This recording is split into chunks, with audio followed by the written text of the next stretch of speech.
ఉదయం 8 కావస్తోంది టైం. బయటికి వెళ్లే పనుందని తొందరగా టిఫిన్ చేస్తున్నాడు అరవింద్. అంకిత అతనికి వడ్డిస్తోంది. ఫ్రిడ్జ్ లో నుండి వాటర్ బాటిల్ తీసుకుని డైనింగ్ టేబుల్ దగ్గరికి వచ్చింది రిషిక. పొద్దున్నే లేవడం ఎందుకు తల్లి? మీ అక్క పడుకున్నట్టుగా 8, 9 దాకా పడుకోవచ్చు కదా. ఆడపిల్ల ఆ టైం దాకా పడుకోవద్దు బాబాయ్, ఇంట్లో దరిద్రం తిరుగుతుందంట. అప్పుడే నిద్రలేచి హాల్లోకొచ్చిన హనీ, నిజమే, నువ్వు తిరుగుతున్నావుగా. ఏంటా మాటలు? చెల్లి నీకంటే చిన్నది. నాకంటే చిన్నది కాబట్టే చెల్లయింది, పెద్దదైతే అక్కయ్యేదిగా. ఆ మాత్రం లోక జ్ఞానం మాకు ఉందిలే మమ్మీ. నువ్వు నీ పెంపుడు కుక్క ముందు నన్ను అడగటం, అవమానించటం కరెక్ట్ కాదు మమ్మీ. చూడమ్మా హనీ, ఇప్పుడు చెల్లి కుక్క పిల్లయింది. మరి చెల్లికి అక్కవి నువ్వు, బాబాయిని నేను, పిన్ని మీ అమ్మ. మీరేంటో నాకు తెలీదు కానీ నేను మాత్రం మనిషినే అంటూ హాల్లో నుండి బయట లాన్లోకి వెళ్ళింది. అరవింద్ టిఫిన్ చేస్తూ ఉంటాడు. అంకిత వడ్డిస్తోంది. అవిటి రిషిక పిన్ని అంకిత వద్దని చెప్పినా కూడా వినకుండా ఇల్లు జాడు కొడుతూ ఉంటుంది. బయట లాన్లోకొచ్చిన హనీకి కూర్చోవడానికి కుర్చీ కనిపించలేదు. దాంతో గట్టిగా, రిషికా, రిషికా. ఇల్లు జాడు కొడుతున్న రిషిక ఆ అరుపులు విని చేతిలో జాడు పట్టుకుని లాన్లో ఉన్న హనీ దగ్గరికి వెళ్ళింది. చెవుల్లో ఏమైనా దుమ్ము ధూళి ఉందేమో ఒకసారి క్లీన్ చేసుకోవే. ఎంత గట్టిగా పిలవాలి? ఎన్నిసార్లు పిలవాలి? నేను స్నానం చేసేటప్పుడు చెవులు, ముక్కు, కళ్ళు అన్ని బాగా శుభ్రంగా కడుక్కుంటానక్క. చెవుల్లో జీవిడి కూడా ఉండదు, ముక్కులో పక్కు ఉండదు, కళ్ళకి ఎలాంటి ఊసులు ఉండవు.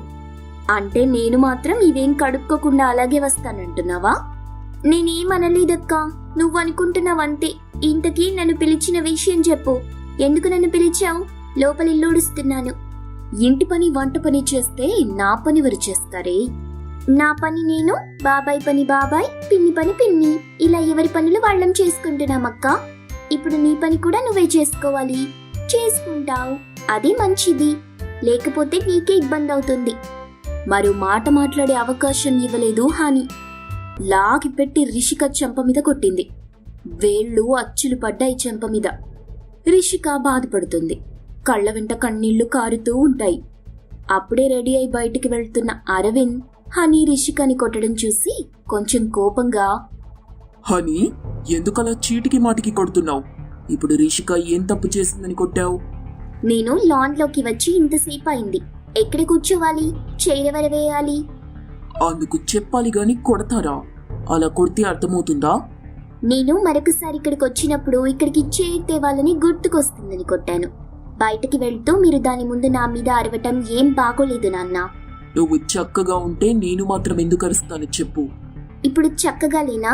పాముల మెలికలు తిరుగున్నానా? బాబాయ్, మీరు బయటికి వెళ్తూ ఇలా గొడవ పడటం ఏం బాగోలేదు. ఇంట్లో ఉన్నదే మేమిద్దరం కదా, ఏం కాదులే. కొట్టింది ఎవరూ కాదు కదా, నాకే కదా. నేనేం బాధపడటం లేదు. మీరు బయటికి సంతోషంగా వెళ్ళిరండి. అవునండి, చిన్నపిల్లైన రిషిక బాగానే చెప్పింది. మీరెళ్ళి మీ పని చూసుకుని రండి. మరో మాట మాట్లాడకుండా అక్కడి నుండి అరవింద్ బయటికెళ్ళిపోయాడు. అంకిత హనీ దగ్గరికి వస్తుంది. రిషిక ఇంట్లోకి వెళ్తుంది చైర్ తీసుకురావడానికి. ఎందుకు హనీ, రిషికని ఒక పనిదానిలాగా చూస్తావు? అది మాత్రం నిన్ను సొంత అక్కలా చూసుకుంటుంది. మేము మొన్న బయటికి వెళ్ళినప్పుడు కూడా నీకు చాలా ఫీవర్ వచ్చింది. ఆ విషయం నీకు తెలుసా? తెలుసు. నేనే కదా నా కాళ్ళు చేతులు లాగుతున్నాయి, జెండు బామ్ తీసుకొచ్చి రాయమని చెప్పింది. అది ఓకే, ఆ తర్వాత ఏం జరిగింది? నేను పడుకున్నాను. నీకు బాగా జ్వరం వచ్చింది.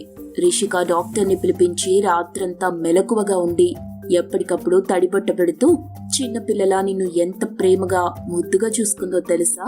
ఇంకా నేను ఒక్కరోజు కాదు, వారం రోజులు బయటికి వెళ్ళినా నీ గురించి బాధపడాల్సిన అవసరం లేదు. నిన్ను నాకంటే బాగా రిషిక చూసుకుంటుంది. అయితే ఇప్పుడు ఏం చేయమంటావు? 100 రూపాయలు జీతం పెంచాలా?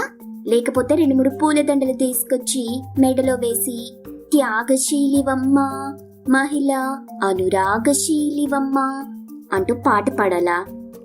మంచి మాటలన్నవి నీ బుర్రకెక్కవు కదా అని అక్కడి నుండి లోపలికి వెళ్ళిపోయింది అంకిత. ప్లాస్టిక్ చైర్ తీసుకుని రిషిక లాన్ లో హనీ దగ్గరికి వచ్చింది. అక్కడ చైర్ వేసింది. హనీ అందులో కూర్చుంది. వెళ్ళి నా బ్రష్ పేస్ట్ తీసుకురా. నాకు తెలుసక్క, చైర్ తర్వాత నువ్వు ఖచ్చితంగా పేస్ట్ బ్రష్ అడుగుతావని. ఆ 2 తీసుకొచ్చాను. అంటూ హనీ అడిగిన పేస్ట్ బ్రష్ ఇస్తుంది. పేస్ట్ బ్రష్ తెచ్చావు బానే ఉంది, మరి వాష్ బేసిన్ తెలియదే? బ్రష్ వేసి ఎక్కడుమ్మాలి? లాన్లో ఉమ్మాలా, లేకపోతే ఏ రోడ్డు మీద వచ్చిపోయే వాళ్ళ మీద ఉమ్మాలా? అబ్బా అక్క, 4 అడుగులు వేస్తే వాష్ బేసిన్ వస్తుంది. మరీ ఇంత బద్ధకంగా ఉంటే రేపు చాలా ఇబ్బందులు పడాల్సి వస్తుంది. 4 అడుగులు వేస్తే ఖచ్చితంగా వాష్ బేసిన్ వస్తుందా? హనీ కూర్చున్న చోటుకి కొద్ది దూరంలో ఉన్న వాష్ బేసిన్ ని పరిశీలనగా పదే పదే చూసి, 10 అడుగులు వేస్తే వస్తుందక్క. రాకపోతే 10 అడుగులు నడిచినా మనం దాని దగ్గరికి పోలేమా అక్క? 10 అడుగులు వేస్తే వస్తుందా రాదా అది మాత్రం చెప్పు. అది వచ్చినా రాకపోయినా నువ్వు మాత్రం దాని దగ్గరికి వెళ్లాల్సిందే. వెళ్ళి వేడివేడిగా టవల్, పాలు తీసుకునిరా. వేడివేడిగా టవల్ ఉండాలా, పాలుండాలా? పాలు వేడిగా పొగలు కక్కుతూ ఉండాలి. అంత వేడిగా ఉండాలి పాలు. అంత వేడిగా తాగితే గొంతు కాలుతుందక్క. కాలకుండా చూడ్డానికి నువ్వున్నావు కదే. ఏమాత్రం పాలు కింద పోయినా నీకుంటుంది నా చేతిలో ఇవాళ.